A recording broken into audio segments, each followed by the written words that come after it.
Assalamualaikum warahmatullahi wabarakatuh dan salam sejahtera bagi kita semua. Perkenalkan, nama saya Dr. Hewan Fadli Mahmun Pancar SMMSC dengan NIDN 0002109209. Saya adalah salah satu dosen di Fakultas Peternakan Universitas Halus-Oleo. Pada kesempatan kali ini, izinkanlah saya memaparkan pernyataan diri dosen dalam unjuk kerja Tridharma Perguruan Tinggi atau PDD UKT-PT bidang pengajaran sebagai salah satu persyaratan untuk mengikuti sertifikasi dosen. Selanjutnya, saya akan mempresentasikan mata kuliah yang saya ampuh, yaitu mata kuliah Teknologi Reproduksi Ternak. Mata kuliah ini mempunyai kode yaitu LAA 65040 yang ditujukan untuk mahasiswa semester 5 dengan jumlah SKS sebanyak 3 SKS, yaitu 2 SKS untuk pertemuan di kelas dan juga 1 SKS untuk praktikum. Penyampaian mata kuliah Teknologi Reproduksi Ternak disampaikan dalam 16 kali aktivitas pertemuan yang terdiri dari 14 kali aktivitas pertemuan di kelas, kemudian 2 kali aktivitas evaluasi seperti ujian tengah semester yang dilaksanakan pada pertemuan ke-8 dan ujian akhir semester yang dilaksanakan pada pertemuan ke-16. Sebagai penunjang, mata kuliah ini juga dilengkapi dengan praktikum yang nantinya akan dilaksanakan paralel pada saat perkuliahan.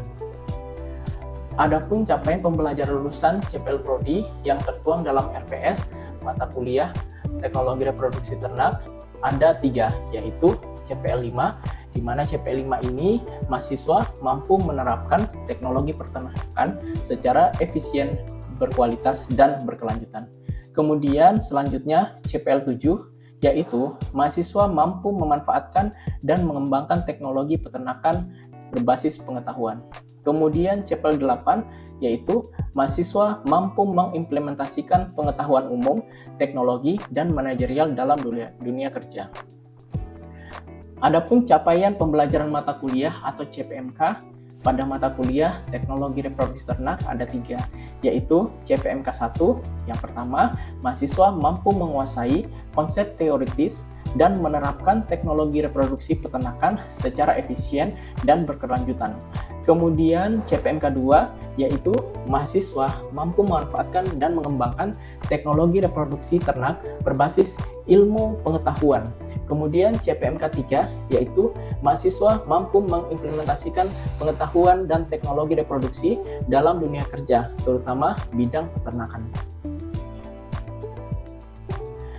Adapun deskripsi mata kuliah Teknologi Reproduksi Ternak, yaitu mata kuliah ini membahas tentang berbagai macam teknologi yang umum dilakukan, meliputi inseminasi buatan yang mencakup penampungan semen, evaluasi semen, pengenceran, penyimpanan, dan teknik IB serta evaluasinya.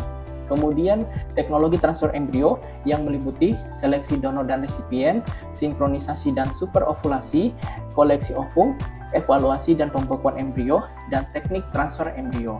Kemudian metode terkini termutakhir, ya, misalnya sexing sperma, ICSI, dan teknologi stem cell. Kajiannya diarahkan pada teoritis, asal mula, fungsi, dan tujuan teknologi reproduksi, serta aplikasinya yang tepat digunakan pada ternak.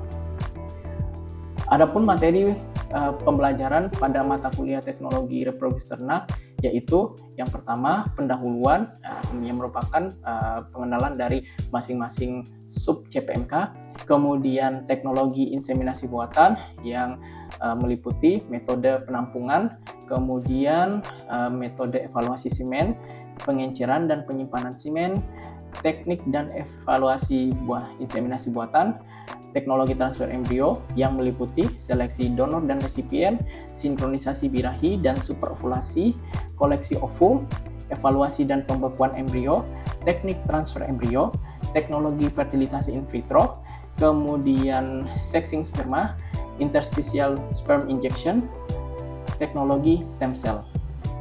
Teknik pembelajaran yang saya lakukan adalah dengan metode DIA, yaitu Delivery, Interaction, dan Assessment. Untuk metode delivery, di mana metode ini saya lakukan dengan penyampaian materi, Nah, penyampaian materi yang saya lakukan dengan berbagai metode, yaitu ceramah, diskusi, dan juga studi kasus. Materi bahan ajar yang biasanya saya sampaikan adalah dalam bentuk PowerPoint, modul ajar, dan referensi, yang mana seluruh referensi dapat diakses melalui media LMS pada UHO dengan link igrin.uho.ac.id sebelum proses perkuliahan berlangsung. Untuk mendukung kegiatan pembelajaran, di sini saya juga menggunakan referensi yang bersumber dari buku, kemudian jurnal nasional dan internasional bereputasi yang berasal dari 10 tahun terakhir. Untuk metode interaction, biasanya sistem interaksi yang saya lakukan di kelas yaitu dengan student centered learning, di mana student centered learning ini subjek utama dari proses pembelajaran adalah mahasiswanya.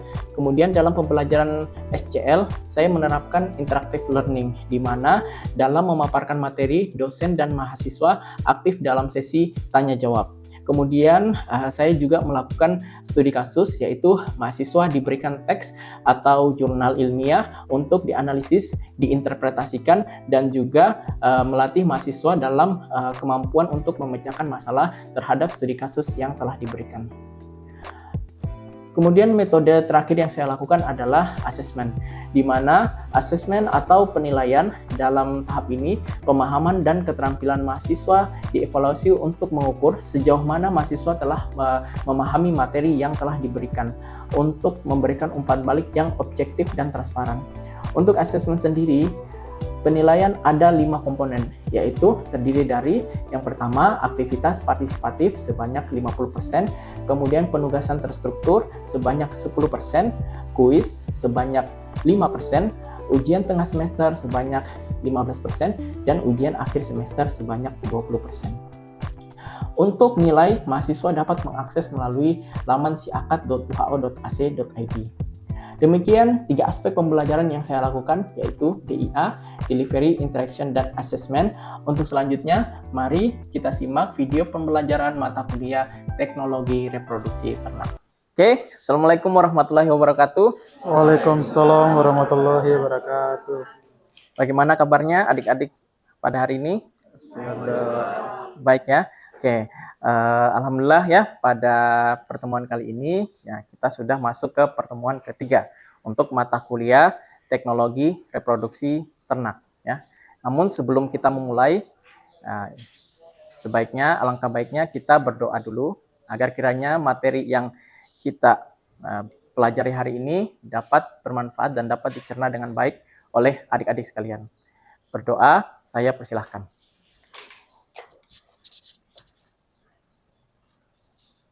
Oke, berdoa selesai. Oke, ini Bapak absen dulu ya. Untuk kehadiran pada hari ini. Ini tugasnya sudah dikumpulkan ya, yang kemarin? Sudah, Pak. Oke.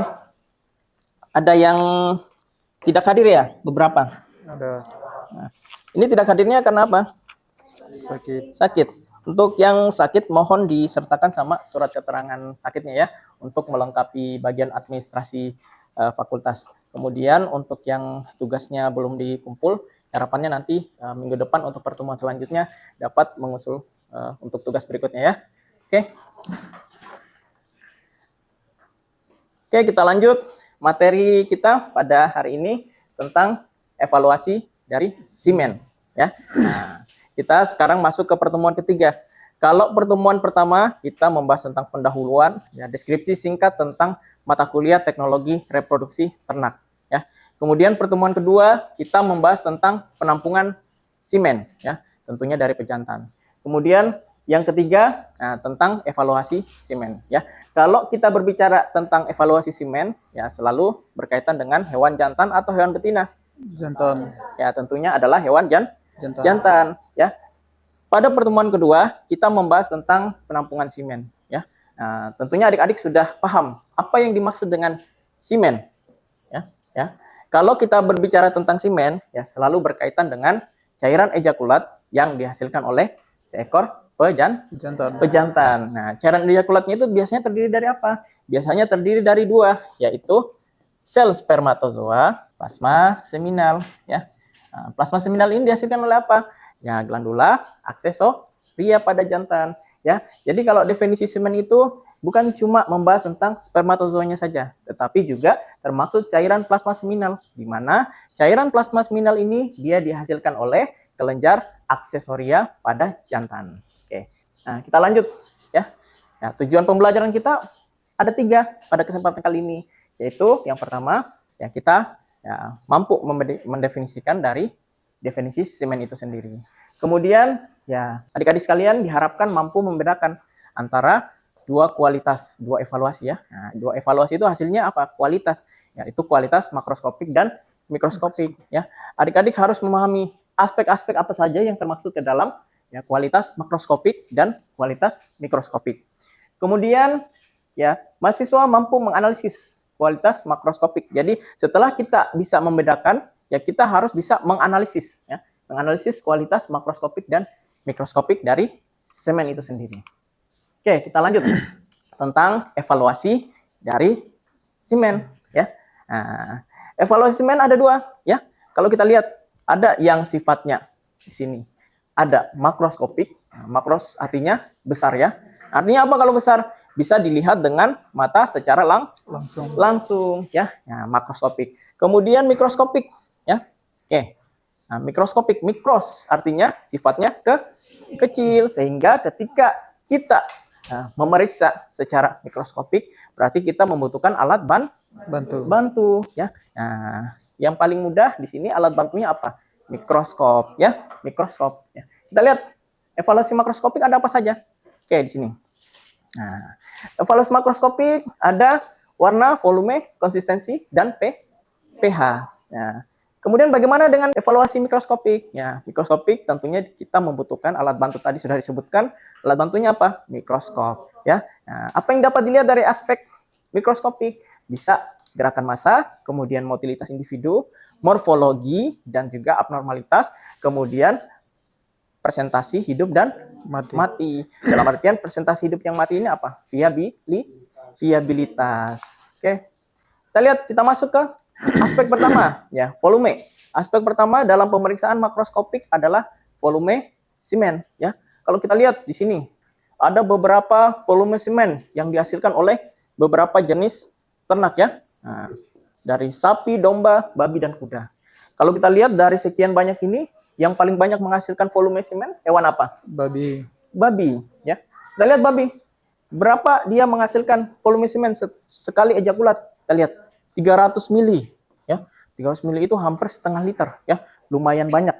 Namun kita lihat dia punya konsentrasi ya. Konsentrasinya tidak lebih banyak dari hewan domba dan kambing ya. Kita lihat yang paling tinggi konsentrasinya adalah hewan domba dan kambing. Namun yang paling tinggi volumenya adalah ternak babi di sini ya. Nah, jadi seperti itu volume normal pada ya masing-masing hewan. Kemudian kita lanjut yang berikutnya. Nah, evaluasi kedua adalah evaluasi warna semen ya. Warna ini sangat berpengaruh terhadap konsentrasi dari spermatozoa.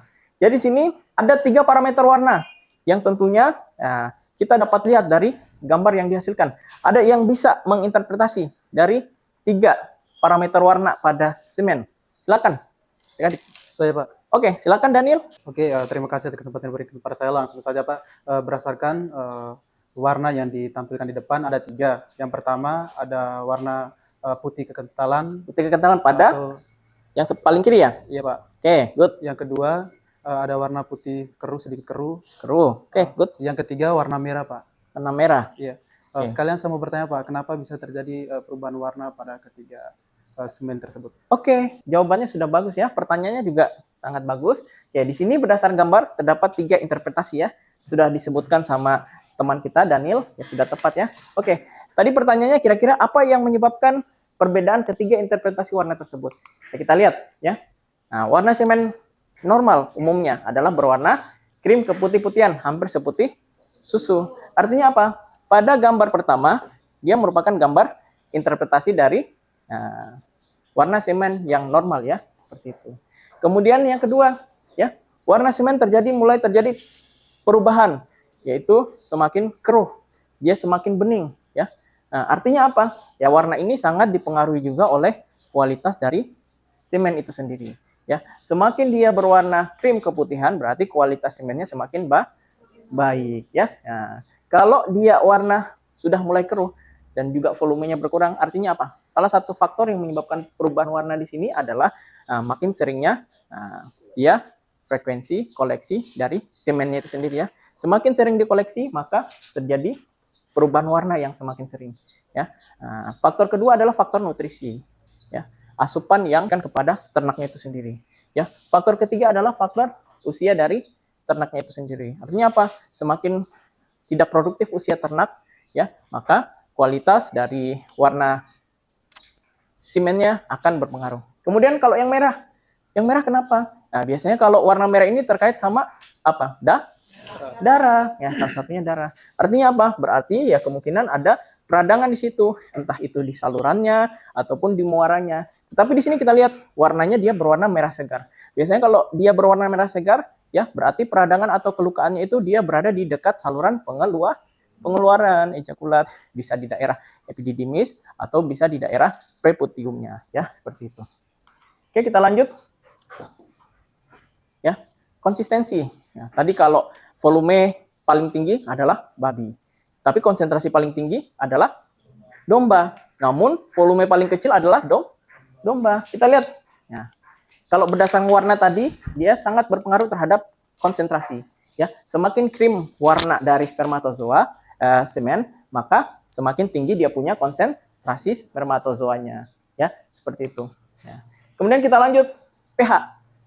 pH di sini kita bisa artikan juga sebagai derajat keasaman ya, di mana ya secara umum pH normal pada ternak ya berkisar dalam kisaran 6 sampai 7 ya. Ya, untuk mengukur pH biasanya yang paling bagus kita menggunakan pH meter ya. Ya, boleh juga pakai kertas litmus paper juga boleh. Cuma di sini yang paling direkomendasikan adalah ya menggunakan pH meter. Oke. Kemudian evaluasi mikroskopik. Ini kita sudah masuk yang evaluasi yang kedua, mikroskopik ya. Yang pertama adalah dalam evaluasi mikroskopik gerakan massa ya. Pada gerakan massa ada 4 ya. Nah, ini kalau pemeriksaan gerakan massa ini adik-adik harus sering jeli melihat ya, mengamati spermatozoa pada semen ya. Nah, kita bisa lihat ada 4 interpretasi ya yang terlihat, di mana interpretasi yang paling bagus kalau dilihat pada gambar plus 3 ya, kita lihat ya gelombang-gelombang spermatozoanya itu cukup besar, gelap dan tebal ya. Plus 2 bagaimana? Ya gelombangnya mulai berkurang, mulai kecil, tipis, dia space-nya ada ya, lebih ada space. Kemudian interpretasi ketiga ya, plus 1 ya.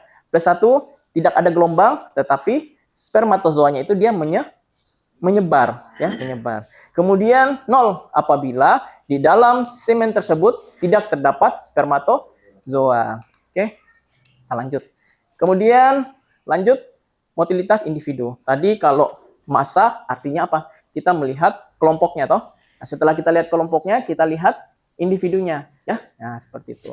Ya, kalau kita lihat motilitas individu di sini ya, kita tentunya menggunakan alat bantu tadi, apa? Mikroskop ya. Nah, berdasarkan gerakan progresif ya, gerakan untuk maju ke depan dan berputar ya. Pada interpretasi motilitas umumnya yang paling baik adalah ya kisaran 50 sampai 80% ya, kisaran itu dikatakan masih oke ya. Nah, kalau berdasarkan SNI berapa motilitas? 70%. Kalau di SNI Standar Nasional Indonesia ya mempersyaratkan bahwa motilitas individu ya untuk spermatozoa ya, minimal 70% dikatakan paling baik ya, paling oke. Kemudian kita lanjut ke abnormalitas ya. Tadi ada normalitas dan abnormalitas. Jadi sebelum kita masuk ke abnormalitas, kita harus paham dulu ya bagaimana bentuk morfologi normal pada spermatozoa. Oke, kita lihat secara garis besar. Oke, di sini. Spermatozoa dia dibagi menjadi 3 bagian, kepala, leher dan bagian ekor ya. Nah, ada kaput atau kepala, ada korpus, leher dan kauda ya. Biasanya kalau pada bagian kepala terisi apa? Terisi inti sel atau nukleus ya. Nah, nukleus isinya apa? Biasanya dia berisi materi genetik ya, yang akan diwariskan ke generasi selanjutnya. Kemudian pada bagian leher, kita lihat. Pada bagian leher ini dia mengandung banyak mitokondria. Ya. Kenapa dia mengandung banyak mitokondria? Ingat, mitokondria itu dia menghasilkan apa? ATP, good. Ya. Dia menghasilkan ATP, ya. Adenosid trifosfat. Fungsinya apa? Ya, ATP ini dia sebagai penghasil energi yang digunakan nantinya untuk motilitas. Ya. Alat pendukung motilitas pada sel sperma adalah bagian ekor, ya seperti itu. Makanya adik-adik sebelum masuk ke abnormalitas kita harus paham dulu ya bagaimana bentuk morfologi normal dari ya, spermatozoa ya. Oke, kemudian abnormalitas ada dibagi menjadi 3 ya. Ada yang sifatnya primer. Nah, kalau ada sifatnya primer berarti ada sekunder ya. Kalau sudah ada sekunder pasti ada tersier ya. Ada 3 defeknya ya. Oke, kita lihat ya. Oke. Kalau abnormalitas primer ya, biasanya dia berkaitan sama bagian kepala, bagian akrosom dan bagian leher.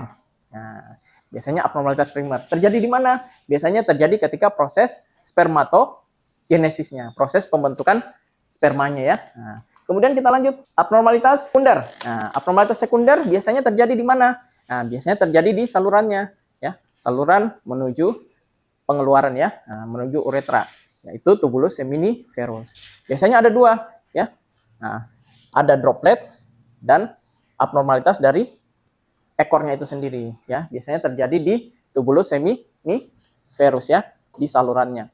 Tubulus seminiferus ini tempat terjadinya maturasi spermatozoa, maturasi atau pendewasaan dari spermatozoa itu sendiri. Kemudian primer, sekunder dan terakhir adalah tersier ya. Tersier ini biasanya karena faktor lingkungan ya. Banyak kadang kita temui setelah dilakukan pengenceran ya, kadang ada ekornya terputus. Ekornya terputus. Kemudian ekornya bengkok, ekornya hilang, dia cuma kepala. Nah, itu adalah defek tersiernya karena faktor lingkungannya. Oke, kita lihat untuk evaluasi mikroskopik ya, yang presentasi hidup dan mati. Ya, presentasi hidup dan mati ini dia disebut juga dengan viabilitas ya. Ya, bagaimana kita mengetahui presentasi hidup yang mati ya? Presentasi hidup dan mati bisa diketahui dengan menggunakan pewarnaan yang dinamakan pewarnaan eosinonegrosin ya.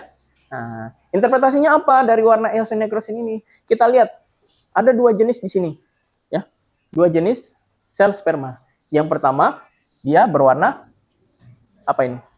Merah pada bagian kepala. Kemudian yang kedua, dia tidak berwarna ya, tetap berwarna putih ya, seperti itu. Artinya apa? Oke, kita lihat. Pewarnaan eosinonegrosin ini dia biasanya pewarnaan yang sifatnya berwarna merah pada umumnya toh. Nah, ketika dinding membran sel rusak, maka warna ini akan cenderung bisa masuk ke kepala spermatozoa. Nah, kalau dinding membran selnya masih bagus, warna ini dia tidak akan bisa masuk ke dalam membran spermatozoa. Berarti artinya apa? Ya, pada viabilitas spermatozoa ya, ditunjukkan oleh warna yang berwarna merah apabila dia mengalami kematian ya atau rusak. Nah, cacat ya, seperti itu. Kalau membran selnya bagus, warna eosinonegrosinnya dia tidak akan masuk ke dalam kepala sel spermanya ya. Oke. Lanjut. Oke, sekarang kita masuk ke studi kasus. Di sini Bapak sudah merangkum ya. Ada 2 jenis studi kasus yang Bapak ambil. Nah, sini adalah gambaran dari evaluasi ya, semen segar makroskopik untuk kasus 1, makroskopik semen segar pada kambing senduro. Oke, studi kasus 2. Hasil evaluasi mikroskopik ya. Nah, dari kambing senduro. Jadi ada makroskopik dan mikroskopiknya ya. Silakan, mungkin Bapak akan membagi kelas ini menjadi 2 kelompok ya. Oke. Untuk kelompok pertama mulai dari sebelah sini ya. Silakan berdiskusi tentang hasil evaluasi makroskopik dari semen kambing senduro. Kemudian kelompok 2 akan mendiskusikan tentang hasil evaluasi mikroskopik dari semen Senduro. Oke, silakan diskusi. Bapak mulai dari sekarang ya diskusinya. Oke, saya persilahkan untuk membentuk kelompok diskusi tentang kedua kasus tersebut. Silakan. Ini diskusi kelompoknya selesai. Oke. Di sini ada studi kasus 1 dan studi kasus 2. Saya persilakan kepada adik-adik mahasiswa untuk menginterpretasikan hasil dari diskusi kelompoknya. Ini siapa dulu yang mau mulai? Makros dulu atau mikros dulu? Makros. Silakan. Makroskopik diwakili oleh Genta ya? Ya, Pak. Oke, silakan. Saya persilakan Genta. Baik, saya perwakilan dari kelompok 1 ingin memaparkan hasil diskusi kami mengenai evaluasi makroskopik semen kambing Senduro. Baik, parameter pertama volume dengan hasil pengamatan 1,68 plus minus 0,27, warna putih susu, konsistensi kental, pH 6,8 plus minus 0,15. Berdasarkan hasil dari parameter tersebut yang telah Bapak sampaikan jelaskan tadi, hasil ini dikategorikan baik dan dapat dilakukan uji lanjutan. Oke. Berdasarkan hasil diskusi adik-adik sekalian bahwa keempat parameter makroskopik ini dia masih masuk ke dalam kategori semen yang dikatakan baik ya. Nah, untuk kelompok 2 yang mewakili siapa? Saya, Pak. Oke, silakan Mufid. Ya, Pak. Baik, terima kasih atas kesempatan yang telah diberikan kepada saya. Perkenalkan, nama saya Abdul Mufid Bustam. Pada kesempatan kali ini saya akan mewakili kelompok 2 untuk menjelaskan terkait parameter mikroskopik semen kambing Senduro. Dalam tabel yang terlihat ini ada 5 parameter, yaitu yang pertama konsentrasi, di mana hasil pengamatannya itu sebesar 2,14 plus minus 0,32, di mana berdasarkan hasil diskusi kami, untuk konsentrasi semen kambing Senduro ini masih tergolong kategori normal, karena untuk konsentrasi kambing itu biasanya berkisar antara 2 sampai 5 miliar. Terus berikutnya didapatkan gerakan massa yaitu plus 3, di mana seperti yang Bapak jelaskan juga tadi, gerakan massa yang paling baik adalah gerakan massa yang plus 3. Terus untuk motilitas individu didapatkan nilai sebesar ratanya ini yaitu 85,83 plus minus 2,04, di mana untuk hasil ratan yang didapatkan pada semen kambing Senduro ini masih tergolong baik, bahkan sangat baik, yaitu melebihi di atas minimal 70% SNI. Dan untuk viabilitasnya yaitu sebesar 87,00 plus minus 3, di mana ini juga masih baik, dan abnormalitasnya yaitu sebesar 5,50 plus minus 0,54, di mana ini juga menunjukkan bahwa semen kambing Senduro ini abnormalitasnya baik karena masih berada di bawah batas normal yaitu 20%. Sekian dari kami, Pak. Oke. Terima kasih. Baik, kelompok 1 sama kelompok 2 jawabannya sudah sangat baik ya. Mari kita berikan tepuk tangan untuk kelompok 1 dan kelompok 2. Oke, tadi sudah tepat ya untuk penjelasan studi kasus kedua bahwa kelima parameter dari mikroskopik ini ya masih tergolong dalam kategori normal ya. Kalau kita sesuaikan sama standar nasional Indonesia, dia masih dalam kategori normal ya, masih dalam kategori yang direkomendasikan, bahkan di sini lebih tinggi daripada yang harus direkomendasikan. Oke, pertemuan kita berakhir sampai di sini berdasarkan tadi studi kasus 1 dan 2. Namun sebelum menutup di sini Bapak kasih penugasan ya, ada tugas terkait dengan studi kasus karena pertemuan ke depan kita sudah masuk ke materi inseminasi buatan, maka untuk studi kasus untuk pertemuan ke depan adalah di sini ada narasi tentang kegagalan IB pada sapi perah akibat kesalahan deteksi birahi dan manajemen reproduksi. Nanti tugasnya Bapak akan share di media LMS pada. Jadi adik-adik sudah punya Spada masing-masing toh? Sudah, Pak. Oke, silakan nanti diakses tugasnya melalui akun Spada adik-adik masing-masing. Ya, kemudian nanti diidentifikasi kira-kira ya kasus apa yang terjadi pada sapi perah ya, karena kegagalan inseminasi buatan. Oke, pertemuan Bapak berakhir sampai di sini. Akhir kata Bapak ucapkan wabillahi taufiq wal hidayah. Wassalamualaikum warahmatullahi wabarakatuh. Waalaikumsalam warahmatullahi wabarakatuh.